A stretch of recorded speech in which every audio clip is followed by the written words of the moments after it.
Welcome to the Not Just Waiting podcast. I'm your host, Brianna Hoffman, and this is a space for women learning to wait well and live fully. Whether you're in the middle of uncertainty, transition, or just figuring out what's next, this podcast is here to remind you you are not behind, not forgotten, and definitely not just waiting. Let's dig into truth, grow in courage, and hold on to hope together.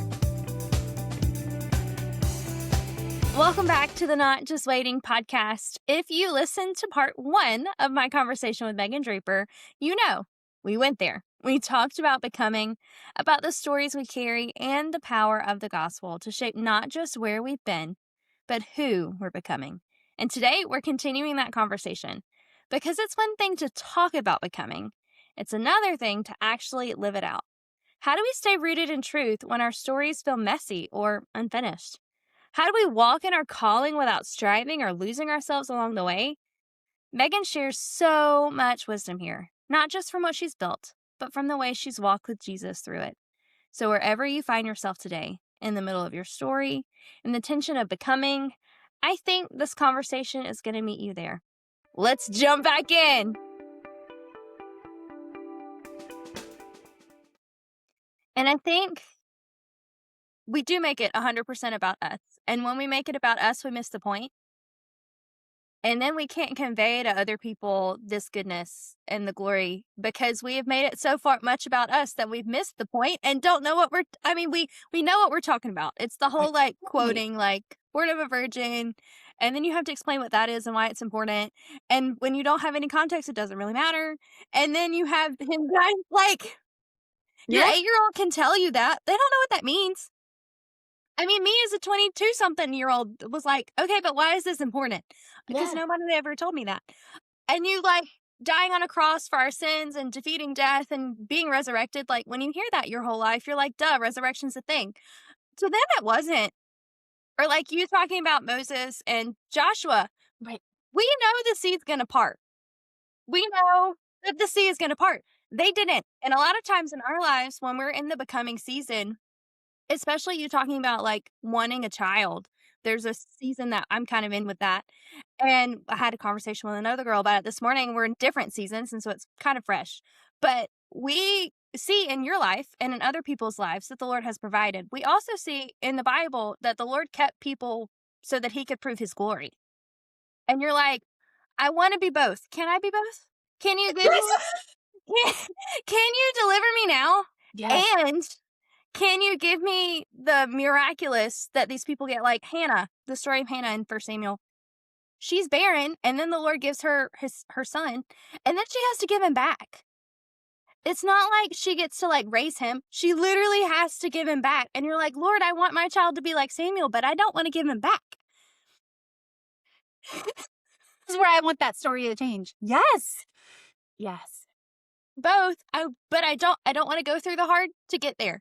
I don't want to have to wait and pray and beg and follow what he asks of me because it's hard and it's scary. But we get the privilege of having the Bible and seeing the stories and seeing how he provides in crazy, miraculous ways. And you're like, if he can do it for them, why can't he do it for me? But at the same time, I'm like, I would like a map. And I would like to know how you're going to provide for me. And I would like to know what I need to say yes to and what I need to say no to so that your will can be fulfilled. Exactly. Yes, absolutely.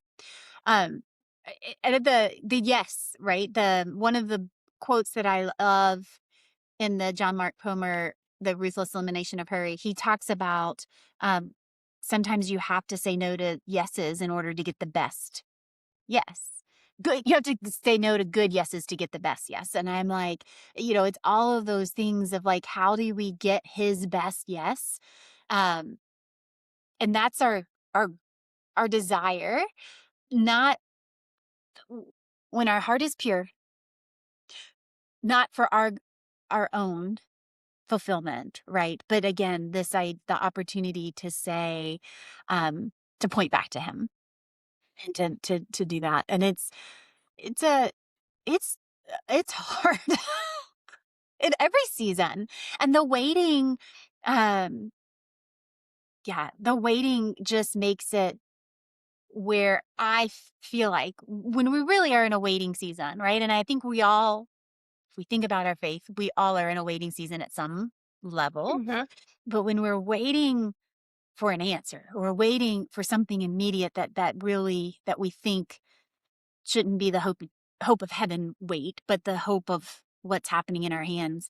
Um, it's also because there's a void of other things, and that's the focus, right? And so that's always been, how do we shift the focus? How do we I think about it more than I should. Like, how do I, again, what are those micro changes? And I love this new phrase. It's probably not new, but it's something that, again, coincidentally keeps popping up all over the place. But what is it that's not, I'm not going to eat any sugar whatsoever. I'm not going to blah, blah, blah. But it's I'm going to read the whole Bible in a month, right? No, it's like, and let's dig into Joshua. How do I read this and make it count rather than and shifting that focus a little bit at a time. I think also for Christians who've been Christians for a really long time, for me, I don't want to confess that it isn't the focus that I already was at. Of course, I'm looking to Jesus. Yes, I'm pointing to him. Yes. But in the void of that weight, where do we focus? I focus too much on me. you know? I think we all do, though. It's like you saying that, I can tell you every answer. I'm kind of like your husband and did the Bible drill things Yes. and got scholarships for it, and, like, you Check naming you off out, stories today, girl. I could tell you where they are. Um, but with that, I have all the knowledge, but my life doesn't always have the context. And so even, like, looking, when you're, like, a single human and you're, like, in your 20s or your teens, you're like, "I want the Lord to be my husband." You know what I'm talking about? And there's nothing wrong with that. I had no context to that until I got married, You're right. and I was like, "Oh, this is what that means." Yeah. I didn't need somebody to bring me flowers and tell me I'm pretty. I Mm-mm. needed somebody who, when I got sick, was gonna take care of me and make me things and make sure I took care of myself and called to check in and turned on the light. Like, I needed all those extra stuff that Yeah. I didn't know about until I got married. Right. And I think a lot of times our life and the seasons that we go through and the hard things give us that context that we wouldn't have. I'm not saying I want them, Right. but they do give that good context to where we can relate to the Lord more. We get to gain some intimacy with Him in the stories that we've learned our entire lives. And the Donald Miller book, The Miles and Years, that I can't get the right numbers. Like that is like it's a really beautiful story, and he shares and is very vulnerable in it. It's probably like a book from 1997. Like it's been a while, but there's a whole section, and he talks about when he talks about stories. That's what the whole book is about: creating your story and what stories are good and how do you make a good story. And then he like turns it inward, right?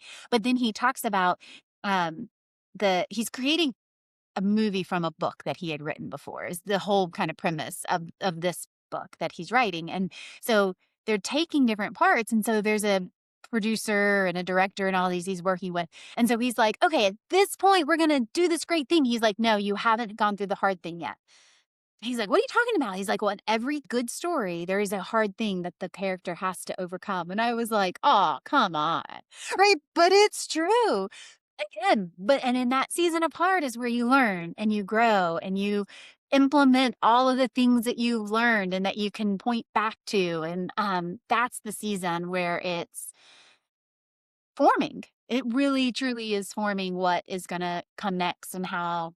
Yeah. So it's again, coincidental that all these things are coming in, right? But there has to be a hard part.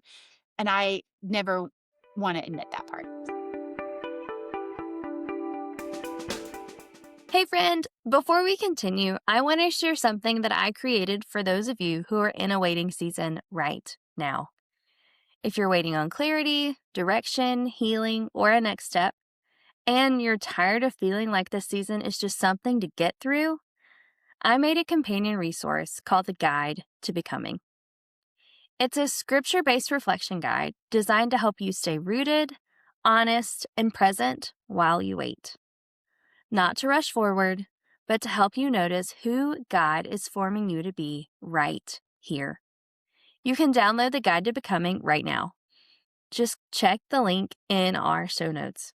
Remember, you're not behind, you're not forgotten, you are becoming. Now back to our conversation.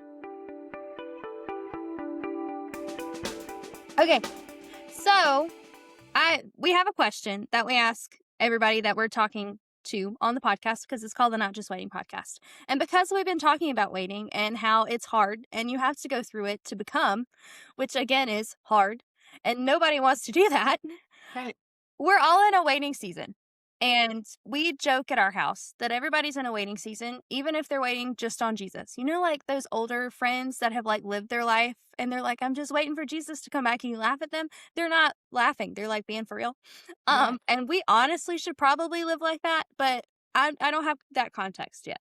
I mean, I do, but there's stuff. And you know how like the Left Behind series kind of thing? I don't know if you grew up in Left Behind culture. My parents were very far into it, and I know my mom's listening and she can hear my trauma about it. But we would listen and watch the movies that had Nikolai Carpathia in them. And we were in like middle school and high school, and they would show it pre-Sunday school. And like this was a great idea. And so we'd be talking about it, and like you'd leave and you're like, I need to get right with Jesus right now. Right now. Right now. But then in your brain you're like, but I would like to get married. And Yeah. I would like to have small people, and I would like to have grandchildren, and I would like all these things you would like to do.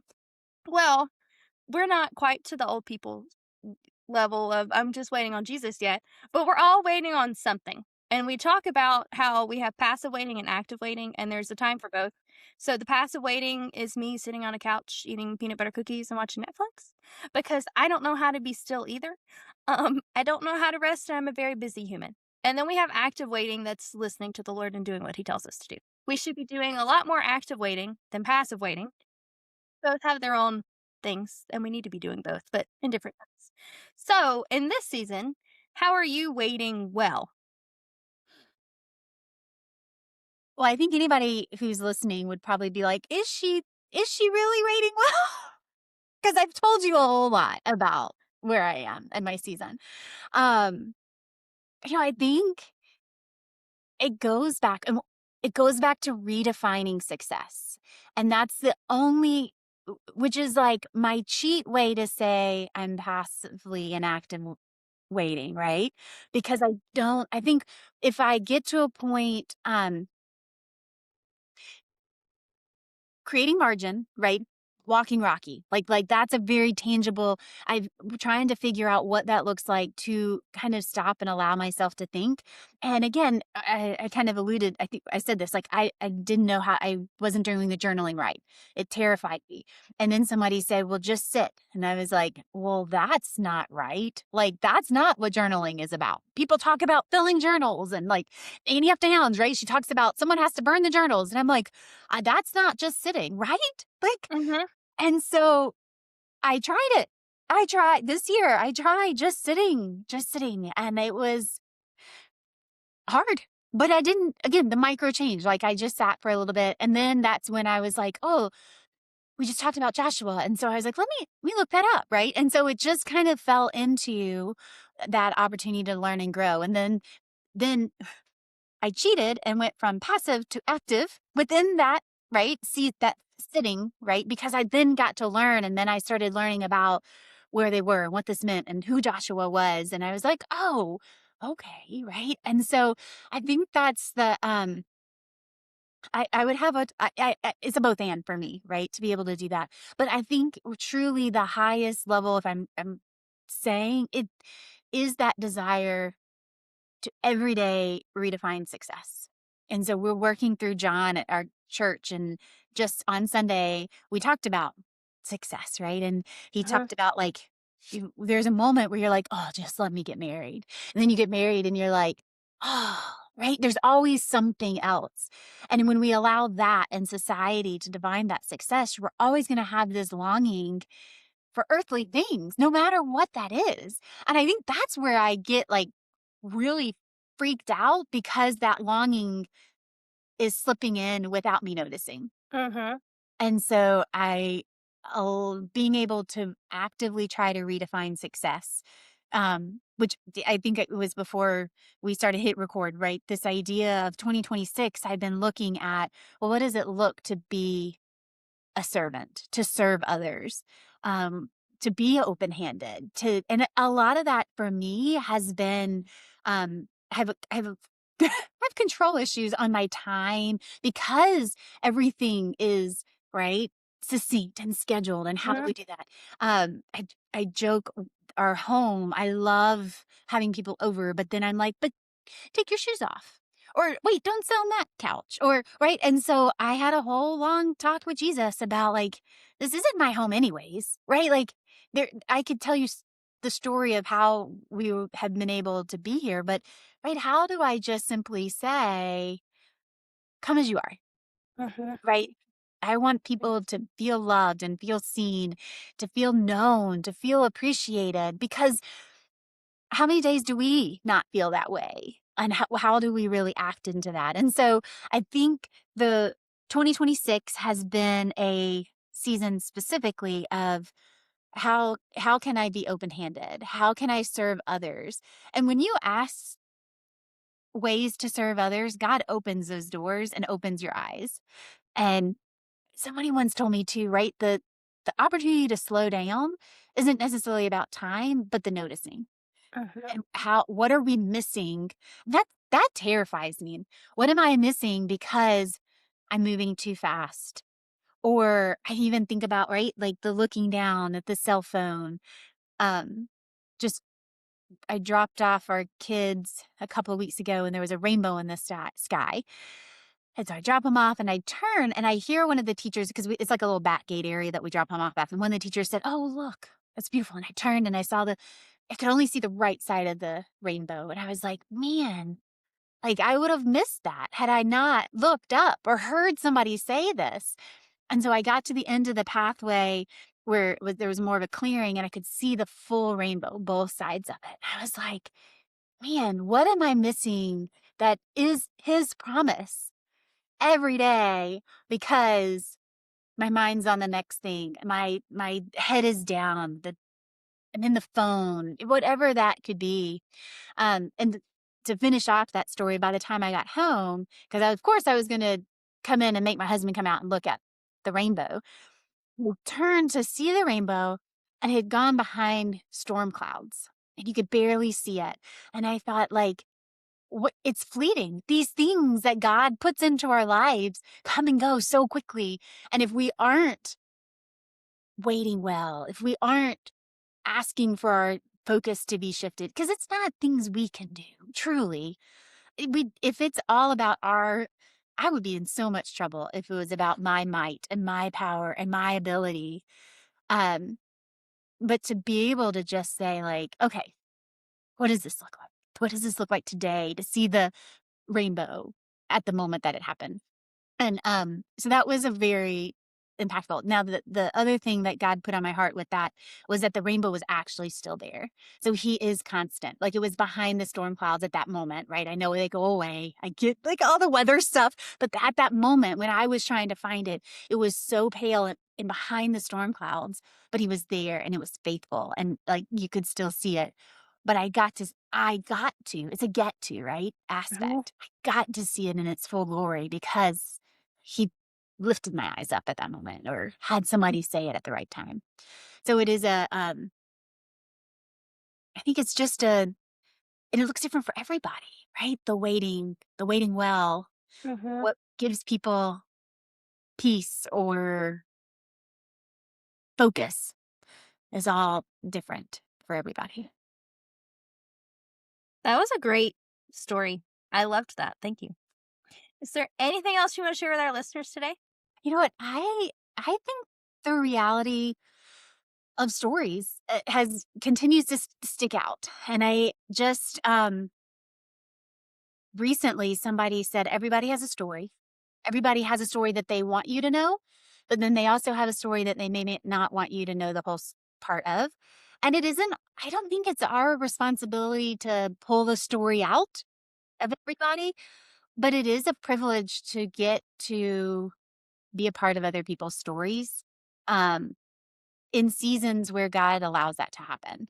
And I also know there were seasons of waiting where if God said, like, "Go be a part of their story," I would have just crumbled, right? Like, and it is an ebb and flow, but I think just kind of to your point, the stories are what make it come alive. Even the stories in the Bible, right? Like there's the stories make it sticky, and Jesus used stories for a purpose. And so I think of just this has nothing to do with waiting, but I think that would be my aha moment of our conversation of what what are those stories that we're a part of? What are those stories that we're not a part of that are around us that we should pay attention to? And just really taking that time to pause and hear or share and invite others in well. Yeah, absolutely. Random. Can you Yeah. tell us about what you're working on? Some of the cool stuff that you're working on? Goodness. So, yes. So right now, about a season of waiting is also relates to this to pull it back into, but about a year ago, probably, maybe even a year and a half ago, really felt God saying like, "Hey, Megan, you do all this really great work." So my background is consulting, from consulting nonprofits for fundraising specifically is why I stepped into the creating the company. I felt like God was really saying like, "Hey, this is where you need to be," and I said, "Are you sure?" And then ended up getting a coaching certificate, which is where you and I met, of course, because I realized the consulting helped the organization, the coaching helped the leader, and the hurt and the burnout and the compassion fatigue that I was seeing in that sector was breaking my heart. And I realized that these leaders, if they weren't able to work through this, they were going to leave. And then what was that going to mean for the sector? And because nonprofit leaders and nonprofits, like literally, were created to make the world a better place. Right. And so, like, that's if we didn't have that, what was that going to leave? Right. And so then, about a year and a half ago, realized that there were all these organizations that maybe had really small teams or really small budgets and weren't able to interact with me in a way that they didn't have time. They didn't. And so I really just felt this calling to create some training for them that basically at the moment, I thought, can I take everything that I do one on one with the client and put it in a training so that I can give this to people in a way that's life giving? It's going to be cheaper. It's going to be less time because they can walk through it at their own pace. And so in 2025 was working on that content, which meant because you're working on content, I couldn't be forward facing with clients. And so it definitely was a tension of waiting for me, honestly. If I'm confessing that of just like, okay, God, I feel this is where I'm supposed to be doing, but how do I but balance this? And so wrapped up, got all the content together. And so I'm launching that. I just this past Friday launched my first 6 week cohort. And so it's been really cool to see that kind of be flourished and launched. So that's where we are now of how do we launch this well? How do we really serve nonprofit leaders? Because the reality is that the leaders are so needed to do the work, right? Whether it's a faith-based organization, a secular organization, the every leader there has this vision and has this desire to make a world a better place, and they can't do it alone. And that's where the opportunity to kind of walk alongside them and to be able to encourage them and enable them, give them whatever resources they need to be able to do that because it's not something you can do alone. There's so there are lots of our conversation that relates into that.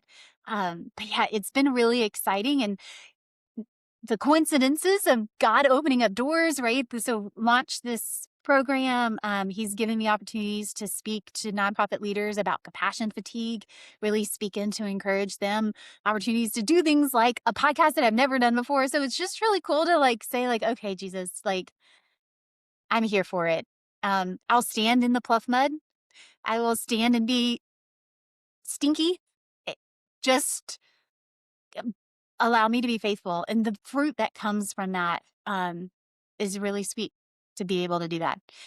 It's the hard part of the waiting in that middle Mm. part. That's tricky. Yeah. This was so much fun. I love it. I cannot convey to you how much fun this was, and I will be texting you after. Um, Good friends. These it two. has been so fun. I am gonna link all of the books that Megan mentioned because she has a great library. In the show notes, I'm going to link her Instagram and her company's Instagram, and I'm going to link her newsletter so that you guys can get connected if you know nonprofit leaders or are a nonprofit leader yourself.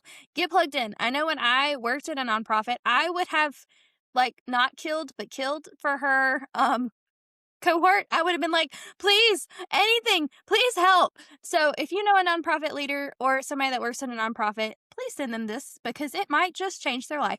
Like, Mm. actually. Thank you. Thank you. And you know what? The newsletter has been something that has become a joy of because, and I told my husband, so he helps with the company. We work together on things, and I said like, this right here is what I dreamed to be doing because it's free. I like give everything I can away in the newsletter.